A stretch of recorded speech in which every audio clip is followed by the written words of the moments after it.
Berbicaralah kepada setiap kami melalui firman yang kami baca dan renungkan bersama ini.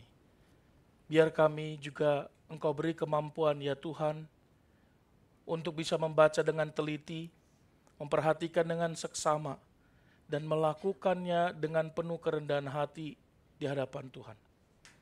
Tolong kami semua hari ini yang mengikuti ibadah ini, mendengarkan firman Tuhan yang akan diberitakan, baik melalui media streaming maupun secara langsung di ruangan ini. Tuhan pimpin hamba-Mu yang terbatas, dia boleh dapat berbicara dalam anugerah Tuhan semata, dan Roh Kudus Tuhan menuntun dia boleh menyampaikan apa yang perlu bagi kami hari ini. Tolong kami semua, pimpin kami. Dalam nama Tuhan Yesus Kristus, jauhkanlah segala gangguan, biar hati dan pikiran kami tertuju kepada firman, dan kami boleh mengerti dan memahami kehendak Tuhan. Di dalam nama-Mu kami berdoa dan memohon ya Tuhan. Amin. Silakan.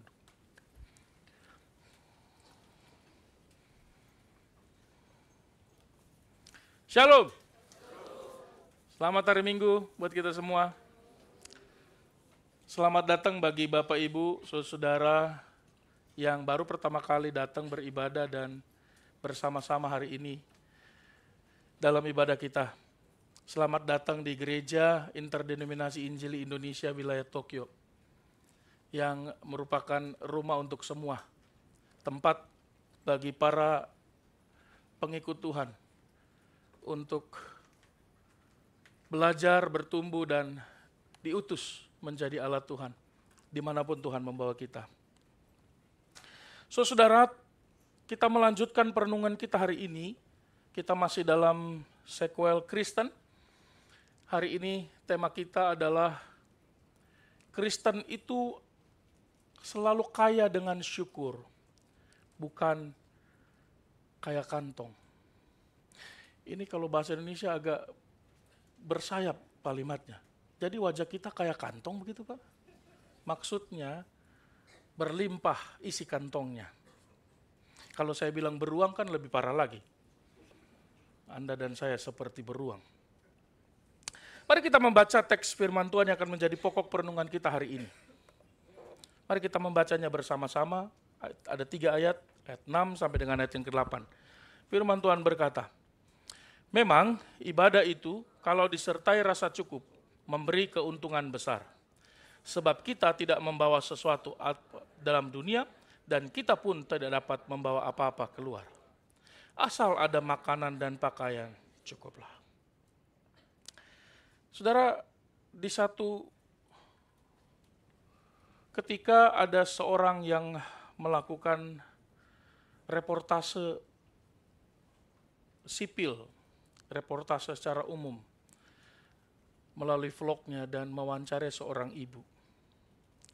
Ibu ini terlihat sangat bahagia melayani tamu-tamunya yang membeli cabai keriting, cabai hijau, ikan teri, toge, tahu, tempe, dan seterusnya. Ibu ini selalu menyapa dengan ramah. Ibu ini tidak pernah cemberut ketika ada orang yang menanyakan, berapa cabainya 1 kilo Bu? Dia jawab, 15.000. Kalau begitu beli 100 gram saja. Dia tidak marah. Berapa tempenya Bu? 5 batang. 10.000 1 batang. Jadi 5 batang 50.000. Kalau begitu saya beli tahu Bu 1. Dia tidak marah, saudara. Dia tetap tersenyum. Sekalipun kadangkala banyak pelanggan yang sangat mengesalkan, saudara. Dia tanya, berapa Bu kentang 1 kilo? 10.000.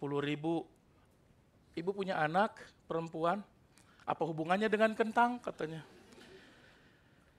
Saudara-saudara, bayangkan, seorang ibu itu ibu tunggal karena suaminya sudah lama meninggal. Dia tinggal di pinggiran kota, dia bekerja keras sebagai penjual sayur di pasar lokal. Dia hidup sederhana, dia nggak punya rumah besar. Dia tidak punya mobil mewah, dia tidak punya rekening yang berlimpah. Dia setiap hari jam 3 pagi sudah menuju ke tempat di mana dia harus berjualan dan menggelar jualannya dan menutup jualannya pada jam 8 pagi. Kalau lewat dari itu dia akan dikejar-kejar oleh Satpol PP. Setiap hari dia bangun sebelum matahari terbit bahkan. Menyiapkan dagangannya, berpindah dari lapak ke lapak yang lain. Anak-anaknya masih kecil-kecil, ada 3 orang. Dia harus sering tidak makan demi supaya 3 anaknya bisa makan dengan baik.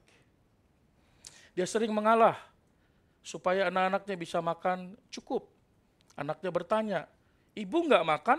Dia berkata, ibu sudah makan. Padahal dia sudah 1 harian belum makan.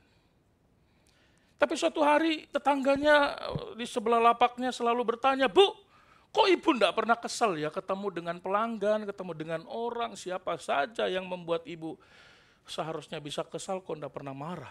Bagaimana ibu bisa tetap tersenyum setiap hari? Tidak lelah Bu, hidup miskin, pas-pasan, ditekan oleh banyak orang, dipersulit oleh banyak orang.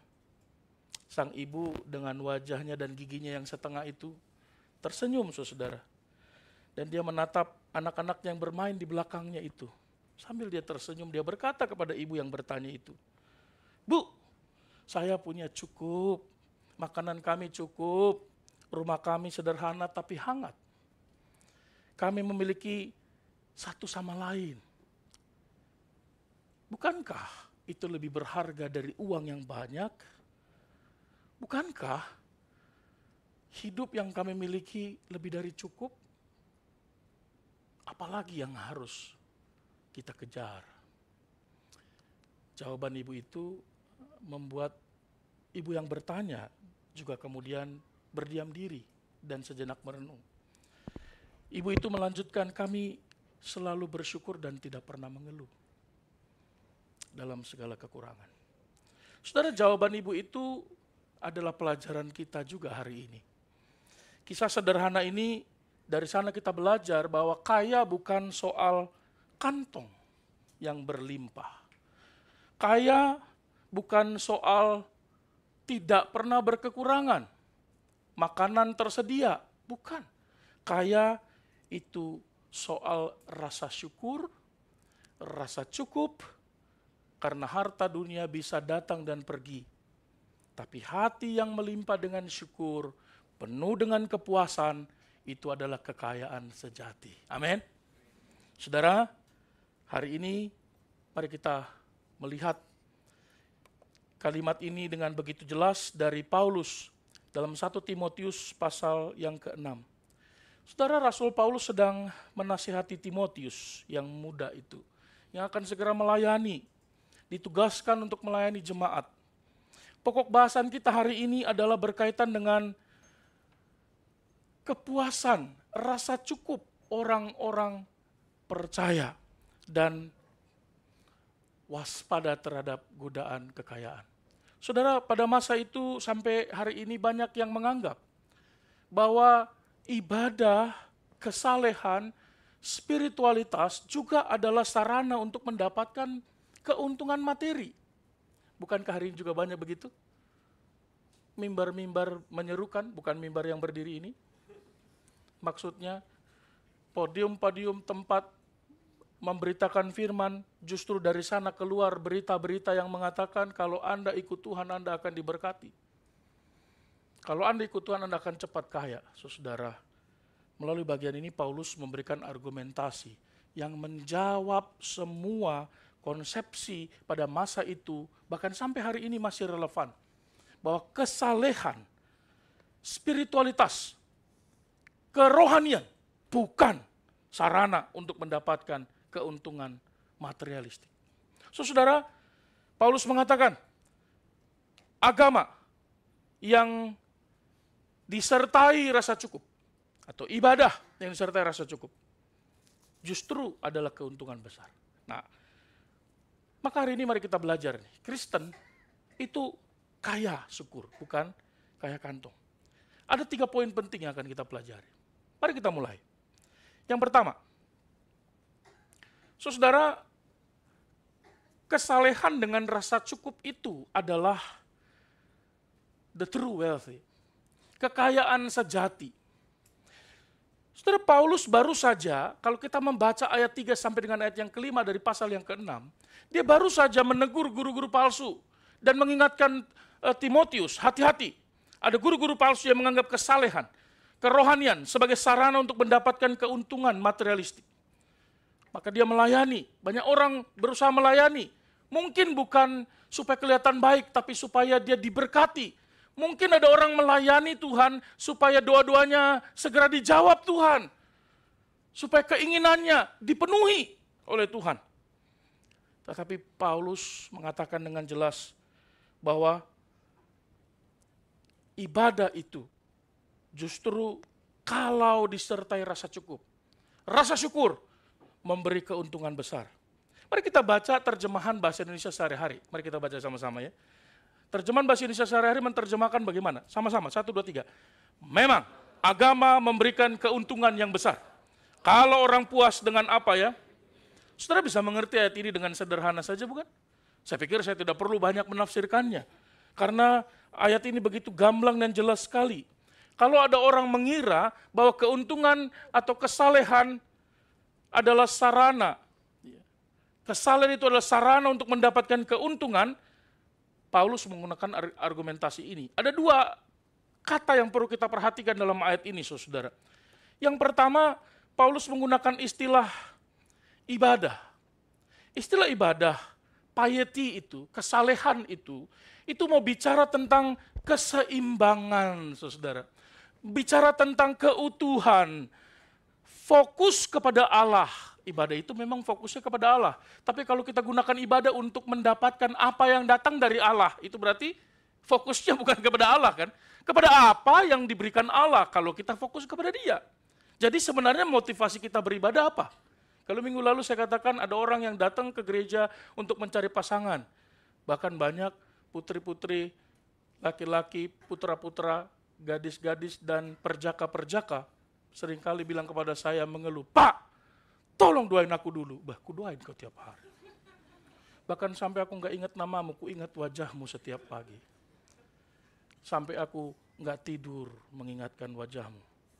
Emang apa yang harus didoakan? Aku udah capek, Pak. Capek kenapa kau? Aku setiap saat jadi tulang punggung, bosan, Pak. Aku mau jadi tulang rusuk. Sah aja dah. Anak muda sekarang kreatif ya. Capek aku Pak jadi tulang punggung terus. Sekali-sekali jadi tulang rusuk lah. Maksudnya dia butuh pasangan. Bagus juga ya. Iya, hati-hati, kecengklak tulang rusukmu. Saudara, itu wajar. Keinginan, harapan, permohonan, tetapi jangan jadikan itu satu-satunya tujuan yang mau kita raih kalau kita datang beribadah. Amin. Kalau datang kepada Allah, harusnya fokusnya adalah Allah. Kesalehan itu bukan tampak luar dari pakaian. Maka di Kristen itu tidak ada pakaian Kristen. Karena kita percaya baju itu tidak punya agama. Ya kan? Emang ada pakaian Kristen? Nggak ada. Saudara, maka perlu memahami bahwa ibadah itu kalau disertai rasa cukup. Nah mari kita lihat kata yang kedua, saudara. Istilah rasa cukup itu bicara tentang sesuatu yang mengiringi ibadah itu. Kenapa? Anda bisa fokus kepada Tuhan kalau Anda merasa puas dengan Tuhan. Anda bisa tertuju hatinya kepada Tuhan dan menyembah Dia dengan leluasa kalau hati Anda, diri Anda, pikiran kita merasa Christ is enough for me. Cukup ya Tuhan, terima kasih. Dari sana kita beranjak dan mulai berkata, terima kasih Tuhan untuk semua kebaikan yang Tuhan berikan. Disitulah keuntungan rohani yang besar yang kita dapatkan. Karena kita mulai belajar tertuju kepada Tuhan tanpa ada embel-embel yang lain. Betul? Saudara-saudara, keuntungan rohani yang besar bukan kantongnya makin penuh dan kaya, tetapi kekayaan hati yang penuh dengan sukacita dan syukur. Perhatikan, kalau kita membaca dalam 3 ayat ini, ada 2 kali Paulus menggunakan istilah rasa cukup.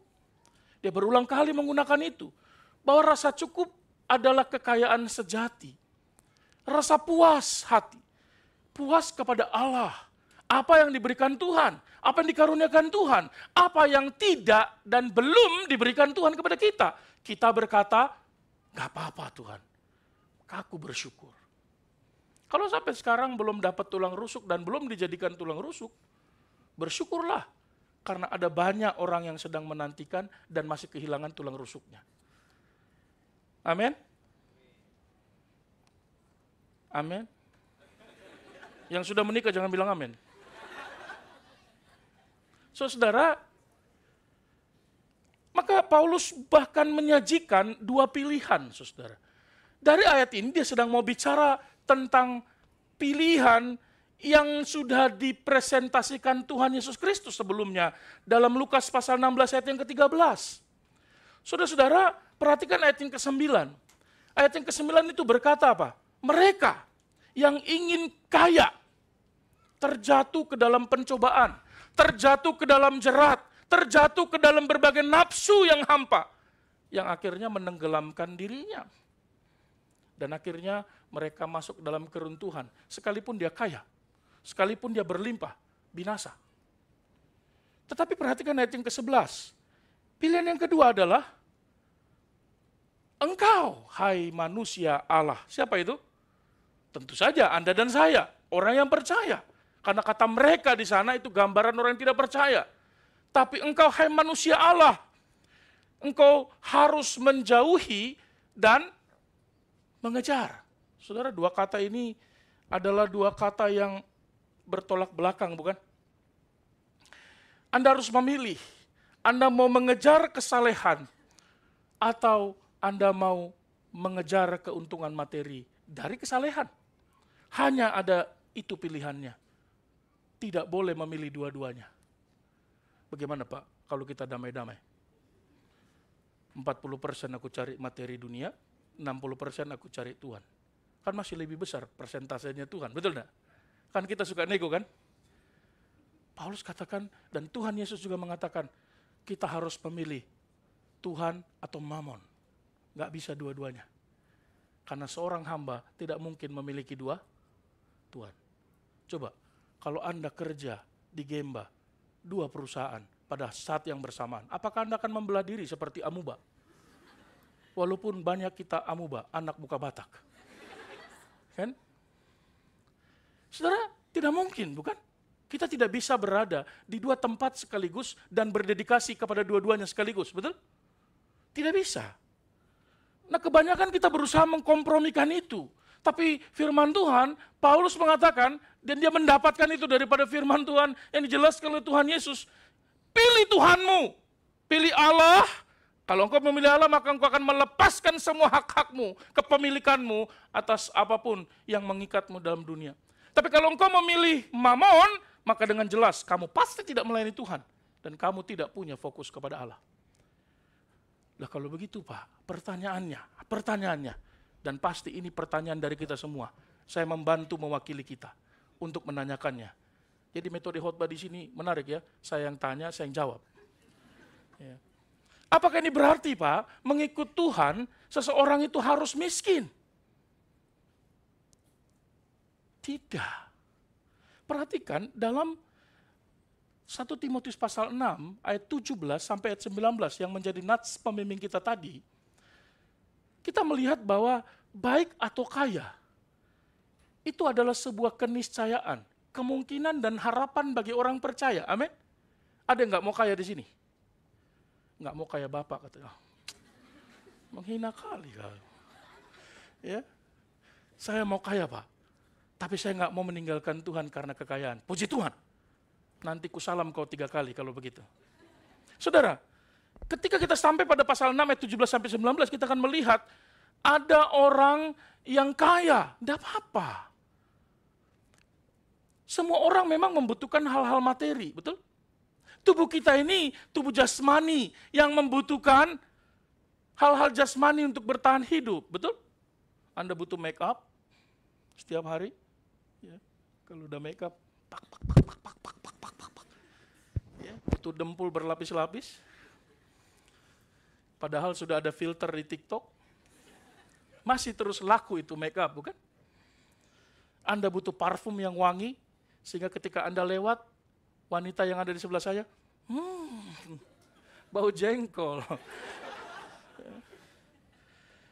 Kita membutuhkan hal-hal jasmani untuk bertahan hidup, karena memang tubuh kita adalah tubuh jasmani. Kita masih membutuhkan daging babi, sapi, ikan teri, sampai terong. Kita mau makan itu, nasi.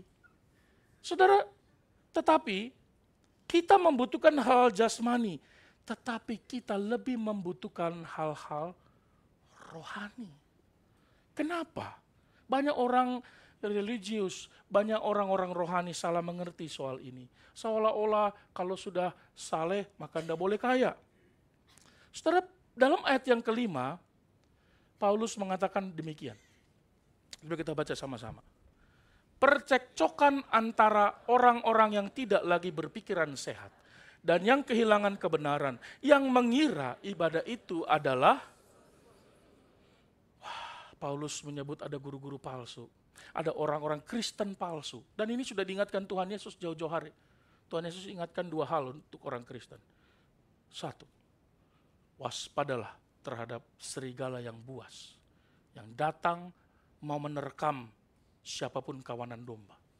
Pada saat yang sama kita waspada terhadap ancaman dari luar. Tuhan Yesus ingatkan, waspadalah terhadap serigala-serigala berbulu domba. Berarti ada di dalam.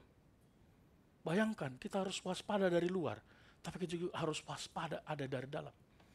Karena ada banyak orang yang saleh bukan sarana untuk mengikut Tuhan dan fokus kepada Allah, tetapi sarana untuk memperoleh keuntungan materi, mencari keuntungannya sendiri. Saudara, kesalehan sejati selalu menghasilkan rasa syukur. Selalu puas dengan apa yang Tuhan berikan dan apa yang belum Tuhan berikan kepadanya. Itu tidak masalah bagi dia, karena dia akan tetap bersyukur kepada Allah. Kalau ada rasa syukur, maka kita tidak punya ruang dalam hati kita untuk keserakahan. Makanya firman Tuhan berkata kan, mintalah kepada Allah apa saja yang kau kehendaki. Betul? Betul enggak? Kita sering berdoa begitu. Tapi Pak, aku minta helikopter. Gak dikasih-kasih Pak. Nah, di sini kuncinya. Apakah mintalah apa saja maka Tuhan akan mengabulkan, berarti kita boleh minta apa saja? Nah, menariknya, ayat itu memang seolah-olah berdiri sendiri. Sebenarnya Tuhan mau bilang apa? Kalau Anda orang percaya, Anda tidak akan minta sembarangan, sekalipun Tuhan berkata, minta apa saja. Kita akan memberikan permintaan kita berdasarkan apa yang Tuhan kehendaki untuk kita minta. Kalau itu tidak memuliakan Tuhan dan hanya untuk fokus menyenangkan kedagingan, sebagai orang percaya, mungkinkah ada orang yang meminta itu? Bukan tidak boleh meminta loh ya, tapi pertanyaannya, untuk apa engkau meminta itu? Apakah itu akan memuliakan Tuhan? Atau itu akan memuliakan diri sendiri? Maka tidak ada ruang keserakahan kalau kita penuh syukur. Saudara, seorang penginjil, apologetika, seorang apologet, seorang hamba Tuhan, dia melayani di sebuah penjara negara bagian Kansas bernama Jack Wellman. Dia mengatakan dalam tulisannya, banyak orang fokus hanya kepada apa yang dia punya dan apa yang tidak dia punya. Tapi dia tidak fokus kepada sesuatu yang lebih penting. Dia menulisnya begini. Apakah gelas itu setengah kosong atau setengah penuh? It doesn't matter. Yang paling penting adalah kamu masih punya gelas. Kita terlalu sibuk memikirkan penuh atau kurang, betul? Sudah dapat atau belum dapat? Kita lupa apa yang sudah kita punya. Apa itu? Hidupnya. Saudara, menarik sekali tulisan dari Jack Wellman ini. Karena yang paling penting sebenarnya bukan kurang atau penuh. Tetapi, apakah Anda punya hidup? Atau tidak? Bukan banyak atau sedikit, berlimpah atau kurang. Atau dengan kata lain, kesalehan itu berarti rasa cukup. Rasa cukup adalah rasa syukur kepada Tuhan dengan apa yang Tuhan berikan. Terlepas itu mungkin tidak sebanyak orang yang memilikinya. Kesalehan sejati berarti memahami bahwa kita memiliki Tuhan. Cukup makanan, cukup pakaian. Maka kalau yang berkata, aku gak mau ke gereja hari ini, gak ada bajuku. Pas dibuka lemarinya bajunya semua. Aku gak punya waktu, gak ada temanku. 400 orang, 300 orang gak ada temannya. Ya. Miskin sekali kau pertemanan begitu ya. Aku gak mau ke gereja lah, gak ada yang ku kenal. Ya orang juga gak kenal kau, tapi tetap ke gereja kan? Betul enggak? Aduh Pak, malu, takut aku Pak kalau ketemu orang, nanti aku dibilang jelek. Loh. Harusnya orang yang takut sama kau. Karena kau jelek kan? Jangan bolak-balik gitu, banyak alasan untuk tidak memuliakan Tuhan. Saudara, itulah ajaran Alkitab yang jelas. Jadi hal pertama yang diajarkan oleh ayat ini adalah harta benda itu tidak menjadi penentu kebahagiaan kita. Amin. Jadi kalau ada wanita-wanita cari, kamu spesifikasi laki-laki yang mau kau cari, yang mana? Ya pokoknya Pak, gak usah kaya-kaya banget, tapi jangan miskin-miskin juga. Pas lah. Pas ku minta sesuatu ada. Ya pas kita butuh mobil, beli dia mobil langsung. Kau pikir beli mobil kayak kacang goreng? Saudara, Yesus berkata bahwa hidup seseorang itu tidak tergantung pada kekayaannya, saudara. Tidak tergantung pada apa yang dia miliki, apa yang dia dapat, apa yang dia raih. Rasul Paulus berkata bahwa yang kita butuhkan bukan kekayaan. Yang kita butuhkan, walaupun keinginan kita begitu banyak, sebenarnya yang kita butuhkan apa? Makanan, pakaian, perbekalan untuk pemeliharaan hidup, makanan. Perlindungan dari unsur-unsur yang akan menghancurkan hidup kita, ya tempat tinggal, pakaian. Ya kalau Anda tidak pakai pakaian di musim dingin di Jepang ini, bisa terjadi kedinginan secara global dalam tubuh kita kan gitu. Saudara, Allah menyediakan itu semua bagi kita. Dengan gaya hidup yang cukup, sederhana, kita bisa merasa syukur dan merasa cukup. Itulah yang Tuhan Yesus maksudkan. Coba kita baca Matius pasal 4 ayat yang keempat dalam terjemahan bahasa Indonesia sehari-hari, saudara. 1, 2, 3.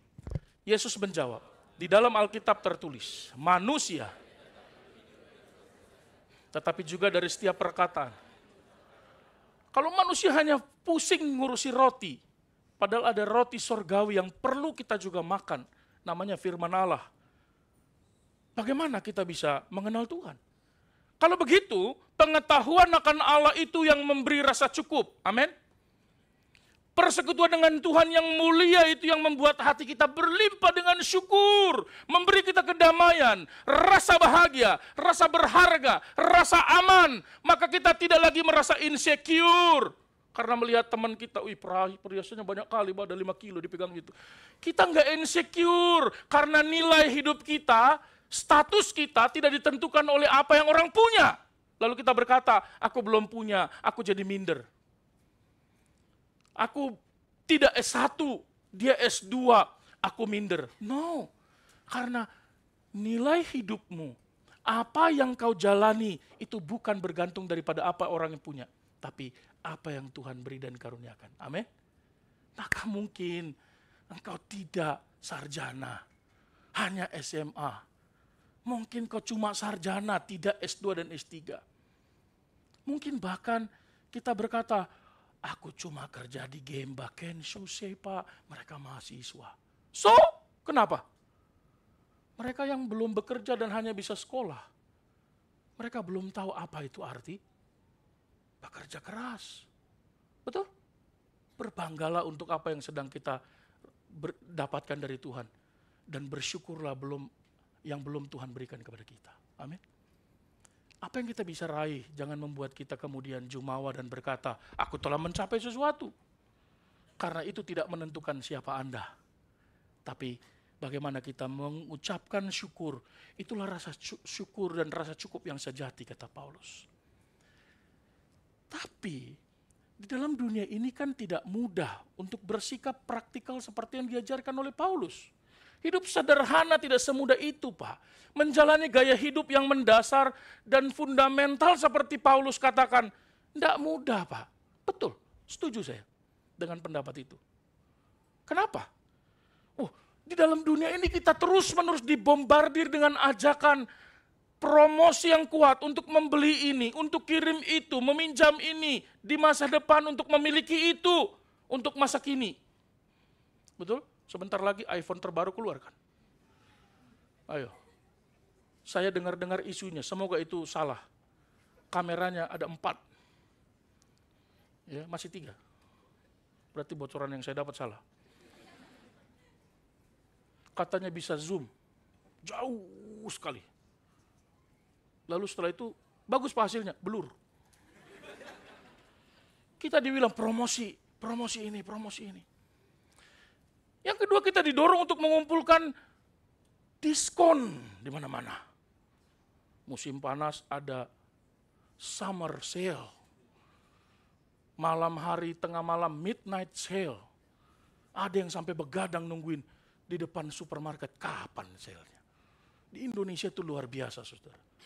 Midnight sale. Orang gak tidur hanya untuk mengejar sale. Sampai jam 3 pagi mereka berebut untuk mengejar sale. Kupon-kupon kita kumpulin begitu tebal. Ditawarkan oleh semua penjual di dunia ini. Dari kupon itu seolah-olah kita mendapat sebuah harga diri. Karena kita berhasil mendapat harga yang murah dengan jumlah yang banyak. Betul? Kalau kita dapat yang murah, dengan harga yang murah dan banyak, kualitasnya bagus, Anda akan sebar di posting di mana-mana kan? Guys, beli di sini guys, murah banget. Apa nama supermarketnya? Gyomusupa guys. Ya iyalah murah itu, orang juga udah tahu. Gyomusupa, yang mana itu?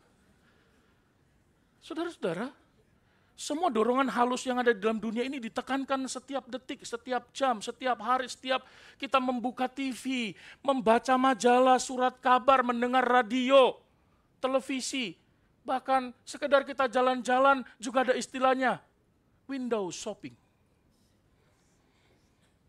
Ya. Itu belanja mata kan? Lihat. Jujur saja, sekalipun kita mungkin punya list untuk belanja, begitu sampai di supermarket, banyak yang gak ada di list itu. Kita beli. Masa Pak? Bapak curhat ya? Iya. Ya, makanya saya sangat mesra kalau ke supermarket dengan Ibu Epi itu. Supaya dia gak kemana-mana itu. Udah sempat lepas, hilang jejak bahaya. Pulang-pulang udah bawa kartu banyak. Waduh.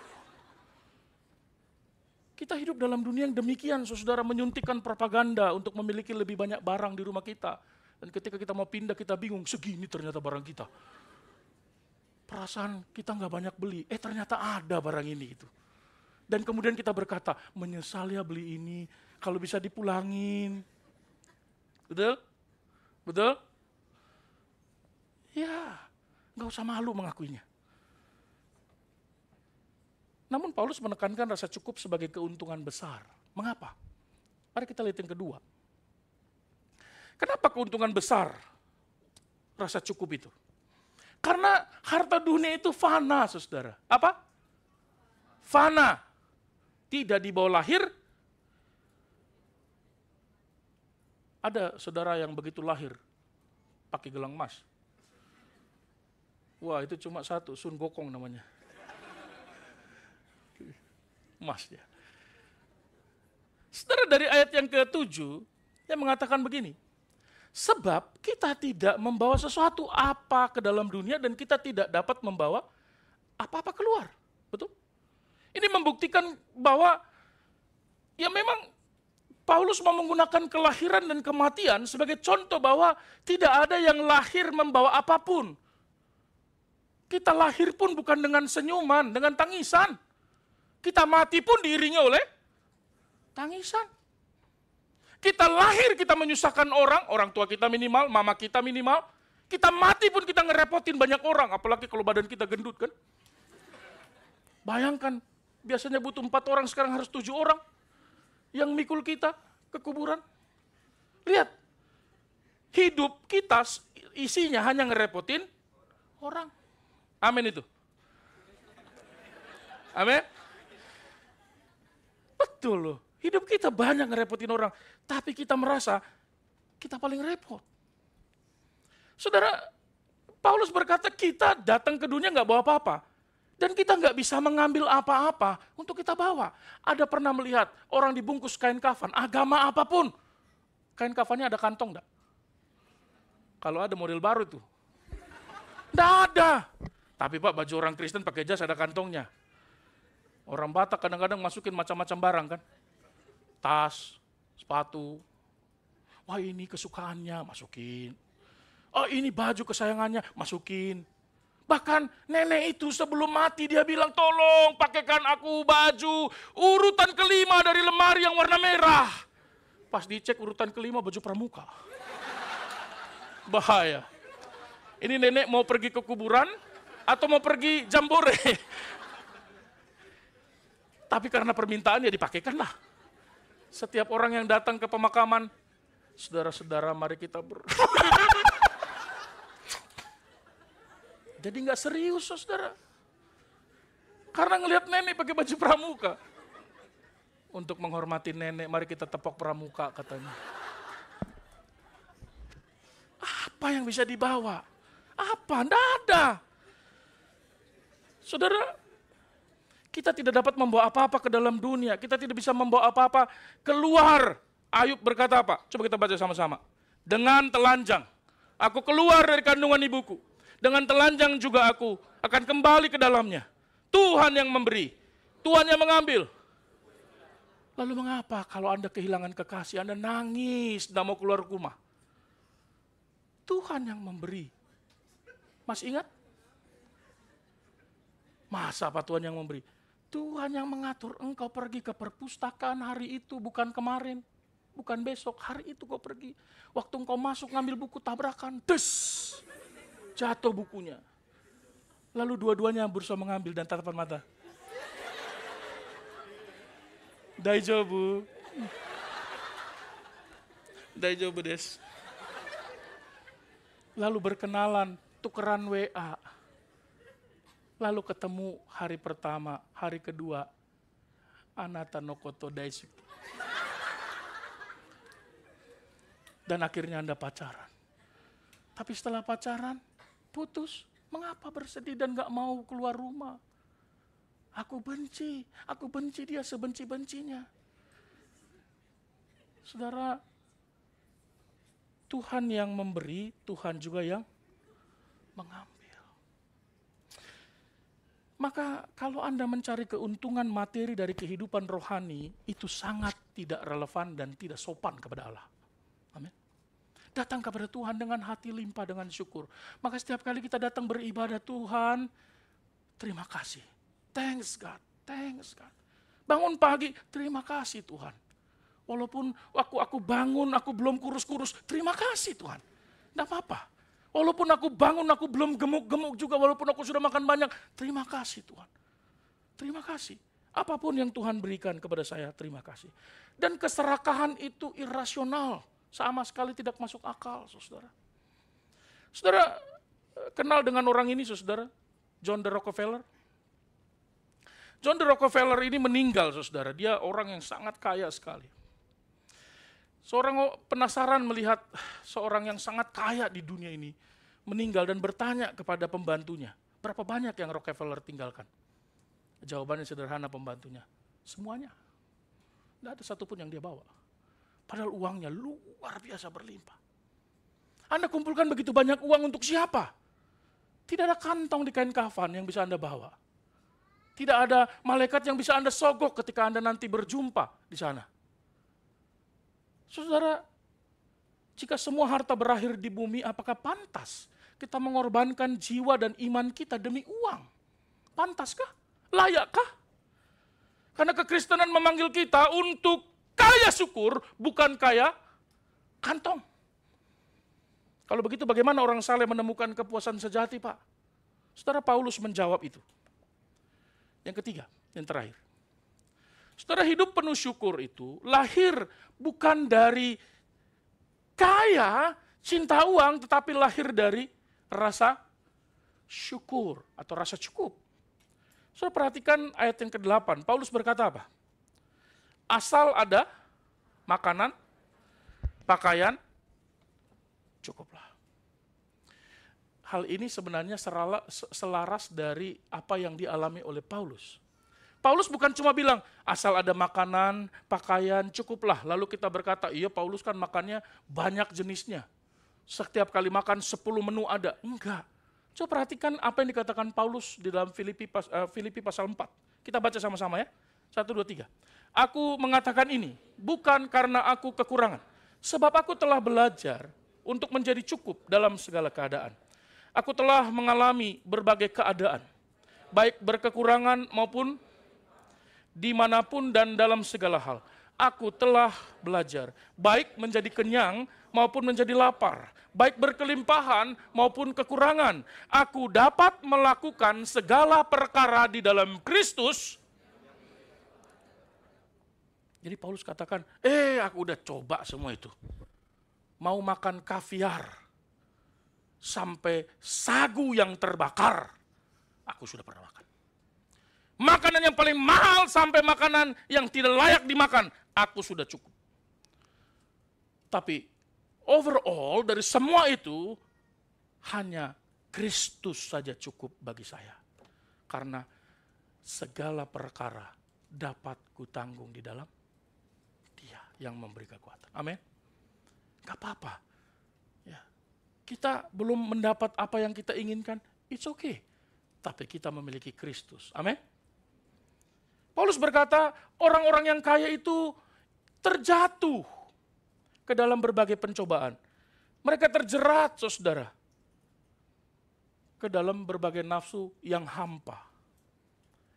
Saudara, ada orang berkata begini, uang adalah akar segala kejahatan. Amin. Uang adalah akar dari segala kejahatan, betul? Salah. Uang itu adalah komoditas yang sangat penting, saudara. Mustahil dalam hidup kita kalau enggak memiliki uang, bisa beraktivitas. Saudara datang ke gereja harus membayar sejumlah uang, bukan? Anda naik kereta nembak, enggak kan? Bayar kan? Serius ya, bayar ya. Jangan nembak ya. Ya. Jangan bilang seperti di Indonesia, depan bos. Gak bisa itu di sini. Tapi cinta uang ini yang dimasalahkan oleh Paulus. Bukan uangnya. Uang itu bentuknya dia tidak punya jenis. Dia tidak punya pilihan. Cuma netral, saudara dia. Dia seperti pisau. Dia tidak akan bisa membunuh orang kalau tidak digunakan untuk membunuh. Ada satu orang hamba Tuhan yang saya pernah kenal. Dia berkata, uang itu baik kalau dia jadi hamba kita. Tapi berbahaya kalau dia jadi tuannya. Ayo, dalam hidup kita dia hamba atau tuan? Kalau dia hambanya, kita tuannya, kita bisa kendalikan dia. Maka baik. Paulus mengatakan keinginan untuk memiliki semakin banyak, hasrat untuk menjadi kaya, perencanaan yang terus-menerus tentang bagaimana menghasilkan uang. Ada satu anak muda begitu kan, gimana caranya mendapatkan umur 20 1 miliar pertama. Bagaimana hidup kita kok fokusnya hanya untuk mengejar itu gitu loh. Emang kalau umur 20 tahun gak dapat 1 miliar kenapa? Masalah buat lo? Hah? Enggak kan? Kita tetap umur 20 tahun kan? Uang dan harta benda, saudara bisa mengubah hubungan kita dengan orang lain. Begitu Anda punya banyak uang, tiba-tiba banyak yang SMS Anda. Banyak yang like postingan Anda di Facebook, di IG, di TikTok. Ih, cantik kali. Padahal orang itu jahat banget dulu. Kita minta jahe untuk masak, nggak mau dikasih. Ya. Tetapi Begitu kita di Jepang, dilihatnya kita kerja, keliling kemana-mana, posenya luar biasa. Wih, udah di mana kau Inang? Ih, cantik kali kau sekarang ya. Begitu sampai ke Indonesia, pulang kampung, gimana kabar para Jepang itu? Ada yen yang buruk-buruk itu, kasih dulu. Mana ada yen yang buruk-buruk? Orang memperlakukan Anda akan berbeda ketika orang tahu bahwa Anda punya banyak uang. Betul? Maka saya selalu ingatkan kepada orang-orang yang dipercayakan kepada saya untuk dibimbing. Termasuk saya juga dulu dibimbing demikian. Jangan goyang ekor kalau berjumpa dengan orang kaya. Tapi jangan menggonggong kepada orang miskin. Jangan hina orang miskin. Tapi jangan puja-puja orang kaya. Milikilah integritas sebagai seorang hamba Tuhan. Sebagai seorang Kristen miliki integritas. Jangan karena temanmu sering traktir kamu, terus kamu iakan apapun pendapatnya. Walaupun itu kamu tahu itu salah. Kamu selalu berkata, amin, amin. Itu enggak benar. Ya Pak, daripada ditraktor, mending ditraktir. Saudara, persahabatan kita tidak lagi murni kalau kita punya uang banyak. Betul? Kita mulai cemas, mulai curiga. Jangan-jangan dia mau berteman saya karena saya banyak uang ya. Itu terjadi karena kita cinta uang gitu. Dan orang juga cinta uang. Saudara, perhatikanlah dalam Alkitab Perjanjian Lama dan Perjanjian Baru dengan jelas menunjukkan bahwa kaya itu tidak salah dan tidak masalah. Banyak orang kaya datang kepada Tuhan Yesus dan berubah perspektifnya. Dia tidak lagi fokus kepada kekayaannya. Ingat Zakeus. Bagaimana dia menggunakan kekayaannya setelah dia berjumpa dengan Tuhan. Yang tadinya gaining sendiri. Ya. Dan cari lebih banyak, sekarang dia memberi lebih banyak. Amin. Saudara, Alkitab mengatakan bahwa Allah menjadikan sebagian orang kaya agar mereka bisa menikmatinya. Bagus ya? Kalau Anda kaya, berarti Anda mendapat privilege untuk mendapatkan apa yang bisa Anda nikmati yang datang dari Tuhan. Tapi perhatikan orang kaya dan lihat bagaimana mereka menikmati kekayaannya. Pertanyaannya, jika mereka menghabiskan kekayaan mereka untuk diri sendiri, menumpuk kemewahan yang semakin banyak, tidak menikmati kekayaan untuk menolong orang lain, itu pasti hambar kekayaannya. Jangan pikir kekayaan Anda berlimpah 7 generasi nggak habis. Jangan lupa peristiwa yang baru beberapa hari yang terjadi. Orang yang kaya, sultan setengah mati, dalam beberapa jam selesai 3 rumah dibakar. Betul? Iron Man habis. Ada yang ikut penjara di sana? Nggak ada ya? Jangan. Kekayaan bisa lenyap dalam semalam, saudara. Perhatikan bagaimana kita menggunakannya. Bagaimana kita menikmati kekayaan yang Tuhan berikan. Pertanyaannya. Dengan membuat orang lain bisa bahagia karena kekayaan kita. Bagaimana? Satu-satunya kenikmatan yang bisa diberikan dari kekayaan yang diberikan Tuhan kepada kita. Kenikmatannya adalah kalau kita menggunakan kekayaan itu sedemikian rupa sehingga orang terbantu, orang diberkati. Saudara, kekayaan itu diberikan Tuhan kepada Anda sebagai hak istimewa agar dapat dipakai Tuhan membuat orang lain bahagia. Membuat orang lain nyaman, terbebas dari kesusahan, dari belenggu, dari kelaparan, dari kekurangan, dari ketiadaan. Maka kita mempersembahkan persembahan misi. Untuk apa? Supaya kekayaan kita persembahkan. Supaya misionaris di garis depan tidak lagi pusing untuk mikirin anaknya beli susu bagaimana. Dan dia bisa fokus memberitakan Injil. Amin. Kita mempersembahkan untuk diakonia bagi panti asuhan di Indonesia dimanapun berada. Supaya apa? Supaya anak-anak panti asuhan bisa menikmati daging yang enak pada waktu makan yang dia mungkin tidak pernah dapat sepanjang 1 tahun. Saudara, saya nggak tahu apakah saudara mengikuti, saya beberapa kali melihat videonya salah seorang gubernur di Jawa Barat. Cuma satu Pak Gubernur Jawa Barat. Ya. Kang Deddy Mulyadi itu dari dulu katanya sering belusukan kemana-mana, kalau ketemu orang miskin di tengah jalan, dia tanya mau kemana. Dan beberapa kali videonya membuat saya terharu, saudara. Karena saya bayangkan berdasarkan info dari pemerintah yang terbuka itu, gaji gubernur itu cuma 8 juta. Tapi dalam satu hari dia bisa memberikan kepada orang lebih dari 100 juta. Saya membayangkan betapa kayanya dia. Tapi bukan kaya harta, hatinya kaya. Apapun motivasinya ya. Tetapi yang saya perhatikan adalah ketika ada orang dibantu. Dia berkata, kamu akan saya sekolahkan ya sampai kuliah. Lalu dia menangis, saudara.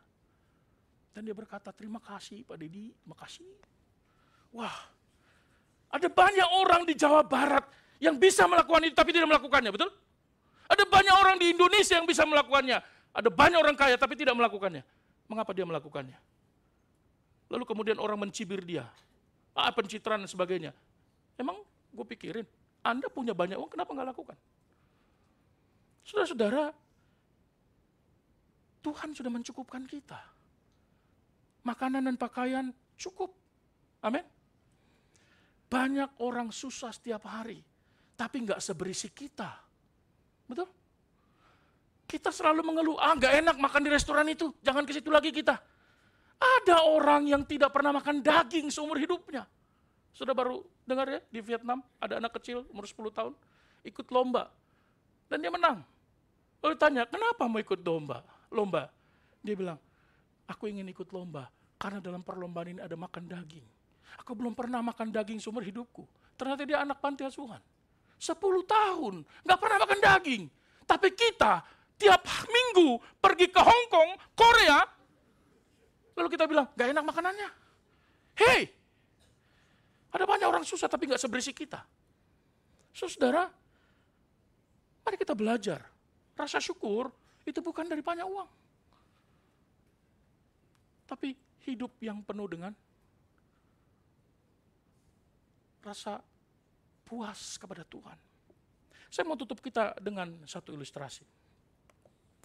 Saudara, John Wesley, ini seorang hamba Tuhan.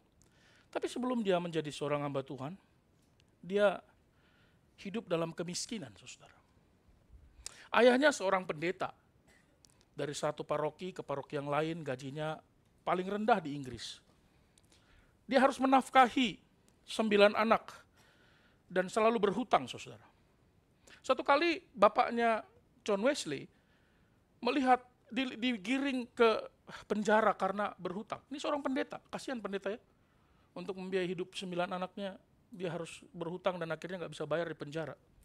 Ketika Wesley sudah sekolah dan dia kemudian menjadi dosen di Oxford University, dia dibayar sangat mahal, saudara, karena dia pintar sekali.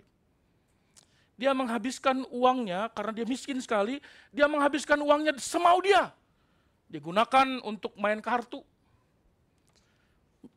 beli tembakau yang terbaik, cerutu, minum minuman keras, pesta setiap hari. Sampai satu peristiwa di suatu musim dingin mengubah hidupnya betul-betul total. Mengubah pandangannya terhadap uang. Di satu jalan di Oxford, dia berjalan. Dia baru saja membeli lukisan yang sangat bagus menurut dia untuk ditaruh di kamarnya supaya dia bisa memandang lukisan yang indah itu. Lalu ada seorang perempuan yang kemungkinan dia adalah seorang hamba dari seorang rumah orang kaya. Dia melihat perempuan itu, kok bajunya tipis sekali di musim dingin itu. Kasihan dia melihat itu. Dan dia ingat bagaimana dia miskinnya dulu. Oh, dia mulai merogoh koceknya untuk memberikan kepadanya dan minta dia untuk membeli jaket. Tapi ternyata uangnya gak cukup. Karena dia udah habisin semua gajinya yang besar itu. Hari itu, Tuhan mengirimkan wanita yang miskin untuk menegur dirinya. Bagaimana tidak bertanggung jawabnya hidupnya. Menggunakan uang. Bahkan Tuhan sudah memberikan. Ia bertanya pada dirinya sendiri. Dan pertanyaan itu dia tulis dalam memoarnya. Apakah engkau akan berkata, ya Tuhan, kepada hambamu ini, baik sekali perbuatanmu itu, hai hambaku yang baik dan setia. Karena engkau membeli lukisan yang indah di kamar untuk ditaruh di kamarmu, padahal uang itu bisa kau pakai untuk melindungi orang yang miskin dari rasa dingin. Pengalaman itu tepatnya tahun 1731. John Wesley kemudian bertekad untuk membatasi pengeluarannya. Dia beralasan supaya pengeluarannya bisa banyak digunakan kepada orang miskin. Tahun pertama setelah dia berkomitmen, dia mendapatkan penghasilan 30 pound sterling. Biaya hidupnya, dia hitung dengan cermat dan sederhana 28 pound sterling. Dia memberi 2 pound saja untuk orang miskin. Tahun kedua, gajinya naik, penghasilannya 2 kali lipat. Tapi dia hidup tetap 28 pound sterling. Sisanya dia kasih sama orang miskin. Bertahun-tahun kemudian, saudara, penghasilannya lebih dari 1.400 pound sterling. Tapi dia hanya hidup sedikit saja berubah gayanya.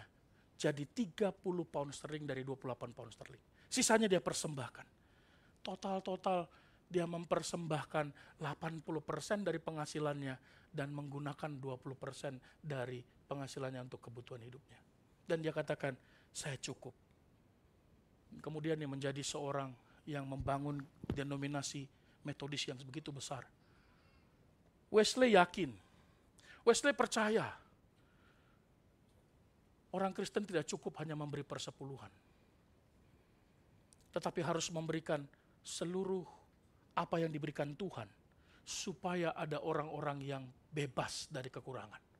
Karena itulah Tuhan memberikan kepada kita banyak kelimpahan. Wesley percaya bahwa dengan meningkatnya penghasilan seorang Kristen yang harusnya berubah bukan gaya hidupnya, bukan standar hidupnya, tapi standar memberinya. Ada banyak orang kaya, banyak uangnya, pemberiannya begitu-begitu aja kepada Tuhan. Tidak peduli dengan orang miskin, tidak peduli dengan misionaris, tidak peduli dengan hamba-hamba Tuhan di garis depan. Hari ini kita belajar dari Wesley. Maka jangan lupa pelajaran kita hari ini. Ada 3 poin penting. Jangan lupakan. Dan apa kesimpulan kita? Saudara, kita dipanggil untuk hidup penuh dengan syukur. Bukan berarti menolak kekayaan, tapi jangan diperbudak kekayaan. Amin. Setiap orang harus bertanggung jawab kepada Tuhan. Tuhan memberimu banyak, maka Tuhan bertanggung jawab juga meminta pertanggungjawaban kita untuk memberi lebih banyak kepada orang yang membutuhkan. Yang kedua, apakah engkau dan saya mengutamakan kerajaan Allah dan kebenarannya atau hal-hal duniawi? Karena penggunaan uang, penggunaan barang, cerminan prioritas kita secara pribadi. Kalau uang hanya banyak kita gunakan untuk diri kita, fokusnya memang kita, bukan kepada Allah. Yang terakhir, kesimpulan kita adalah, mari bersyukur pada Tuhan. Tuhan memelihara kita. Gunakan apa yang Tuhan berikan kepada kita. Jauh lebih banyak untuk mendukung pekerjaan Allah. Untuk menolong banyak orang yang kesusahan. Untuk membebaskan orang dari segala kekurangan. Dengan demikian, mewujudkan kebahagiaan orang lain. Amin. Karena itulah kebahagiaan sejati kita. Bisa membuat orang lain bahagia dan bersyukur kepada Allah. Mari kita bangkit berdiri. Kita berdoa kepada Tuhan.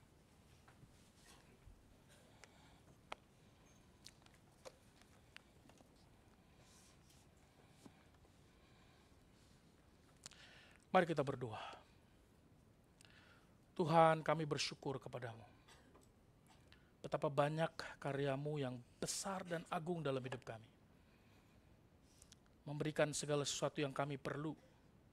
Bahkan memberikan lebih daripada apa yang kami butuhkan. Kas-kas kami melimpah. Barang-barang kami makin banyak. Dan kiranya hati kami pun makin luas untuk bisa memperhatikan banyak orang lain yang berkekurangan.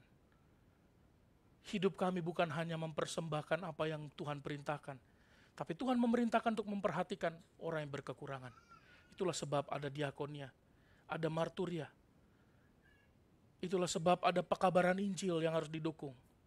Ada gereja yang harus dikasihi. Tuhan, kami mohon, biarlah firman Allah ini menegur kami, mengingatkan kami untuk hidup dengan rasa syukur, bukan mengejar kekayaan. Tuhan, kami mohon, biarlah kami boleh melakukan firman-Mu, menggerakkan dan menggetarkan hati kami kebenaran firman Tuhan ini. Kami berdoa menaikkan syafaat kami kepadamu untuk semua saudara kami yang berulang tahun.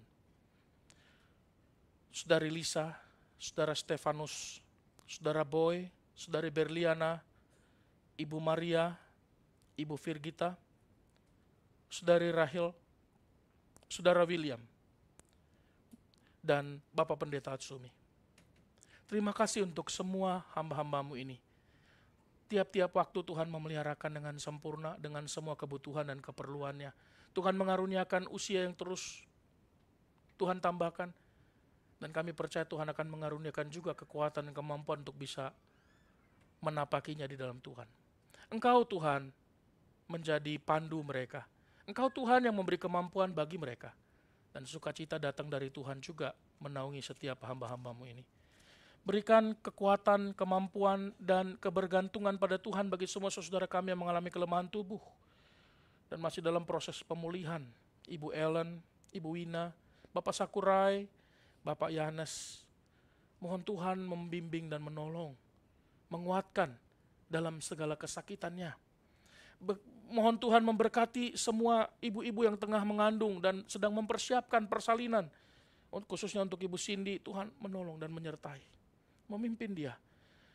Ibu Winda, Ibu Elsa, Ibu Aprianti. Tuhan, biarlah dalam proses kehamilan sampai persalinan nanti, anugerah Tuhan cukup buat mereka. Kekuatan yang datang dari Tuhan memampukan mereka dalam proses persalinan dan ibu dan bayi boleh lahir dengan baik dan kesehatannya juga boleh diberkati oleh Tuhan.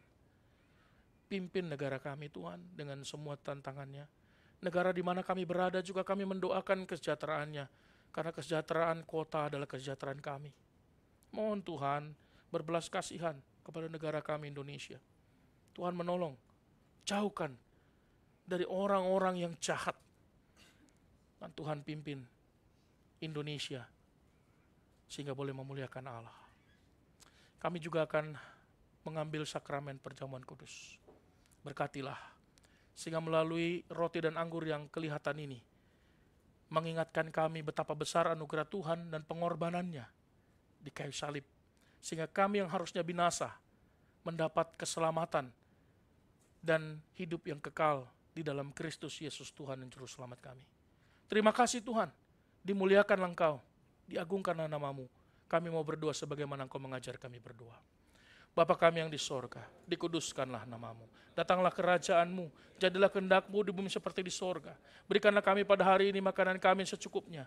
Dan ampunilah kami akan kesalahan kami, seperti kami juga mengampuni orang bersalah kepada kami.